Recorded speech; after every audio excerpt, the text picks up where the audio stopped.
did my vocal training and voice development as a lifeguard translate to hosting. Today is Sunday, 3 May 2026. I'm Tanis, she, her, hers of Seattle, and I worked as a lifeguard approximately 2008, 2009, 2010, 2011, 2012. And so here I reflect on my experience without work experience and then my experience with hosting, and kind of did it translate. And I thought this one was actually a bit obvious per my lived experience and work experience. And I have a pairing that applies. So I can see if I can, like, it's obvious, but like, can I communicate it? And so I'm Tanis, she, her, hers of Seattle. And it's Sunday, 3 May 2026 AD, because I've been talking about like some BC AD stuff on this channel this year, 2026 AD. Okay.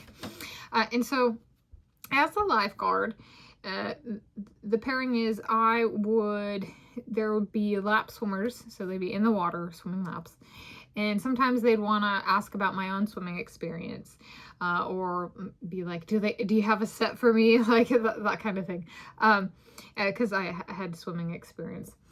And sometimes they would just ask questions and they'd want to talk, and they'd be down in the pool and I'd be on the lifeguard stand or standing.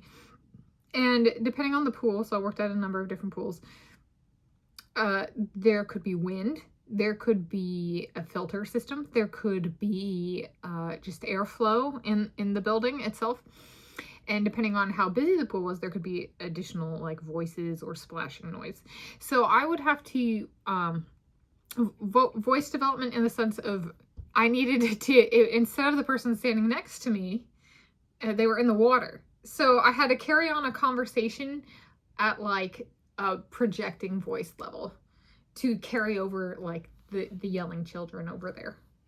And they're not right there, right? So they're like down and in the water. So then there's also the sound of the water. So I had to learn to kind of how to have a conversation at an elevated volume, which was a very, it took development to do. And then for that one, to get used to kind of the acoustics of the building and the water, and just even like communicating with each other. As a lifeguard, we'd have trainings and drills on a monthly basis where, depending on the pool, where we would actually vocalize. Vocalizing and vocal training was part of the training. Like we actually had vocal training and vocal drills as a lifeguard. And then, so that goes into like including not being too loud. Okay. And then there's a different situation where you don't want to be too quiet. Okay, so that's the don't be too loud, but also adjust like baseline speaking to a higher volume, to be more voluminous, to be louder. And then the other one, so one where somebody's in the water, and I worked at more than one pool that had a slide. And was there a spiral slide? They were both at least curved, you know, that kind of thing. And so part of the slide would be if there are people swimming in the water or walking in the water or whatever in front of the bottom of the slide, I would need to yell to them to get out of the way of the slide if somebody was waiting to go down the slide or about to go down the slide and they were in the way of where the bottom of the slide entered into the water.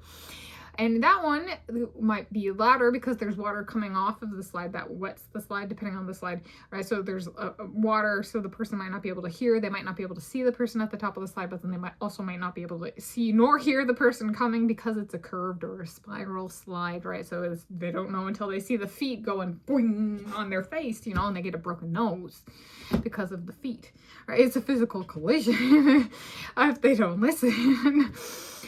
So there was like, this is some of that, so, you know, and it's in the lifeguard's best interest to prevent the physical collision from happening.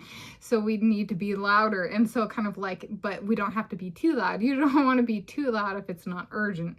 Right? So it was kind of part of our training was like there's an urgency. You want to be loud normally, but then if the person's like already on the slide, like you didn't see him climb to the top and they're already on the top and there's somebody down there, then you yell at the top of your voice, right?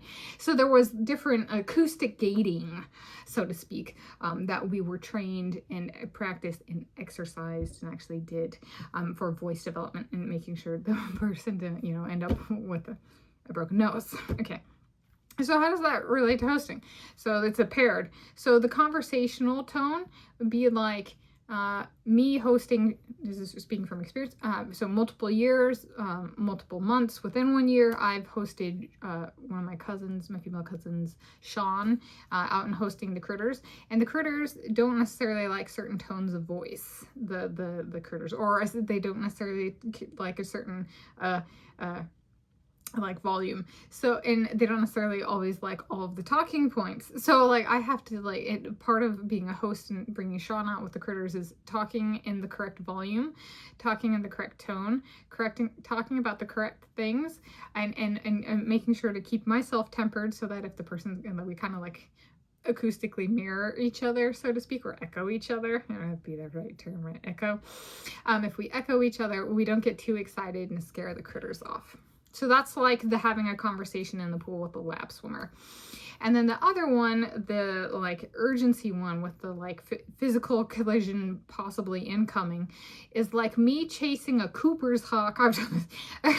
Me chasing off the Cooper's hawk when they're going for a Steller's jay or one of the western gray squirrels, is like, you know, banging on the window, but that's not my voice, of running out the back door and down to the backyard being like, hey, you know. And if they like, so like one was, it had a, you know, Steller's jay, and so yelling and banging as hard, like loud as I could to get it to let go, and I did, and I got the Steller's jay, I like prodded it perhaps with the end of like a rake or shovel or something, and it flew away.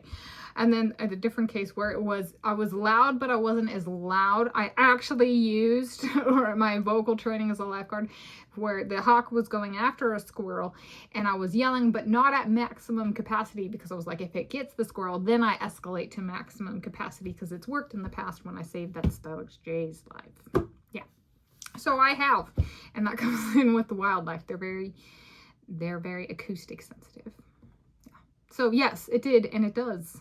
My vocal training my vocal training and voice development as a lifeguard did/does/did translate to hosting.